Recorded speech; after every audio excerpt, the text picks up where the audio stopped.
மறைவானவற்றின் திறவுகோல்கள் அவனிடமே உள்ளன. அவற்றை அவனைத் தவிர வேறு யாரும் அறிவதில்லை.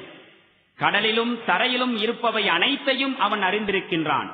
மரத்திலிருந்து எந்த இலையும் அவன் அறியாமல் உதிர்வதில்லை. பூமியின் இருள்களினுள் மறைந்திருக்கும் எந்த விதையையும் அவன் அறியாமல் இல்லை.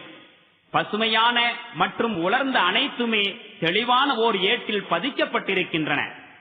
وعنده مفاتح الغيب لا يعلمها إلا هو ويعلم ما في البر والبحر وما تسقط من ورقة إلا يعلمها ولا حبة في ظلمات الأرض ولا رطب ولا يابس إلا في كتاب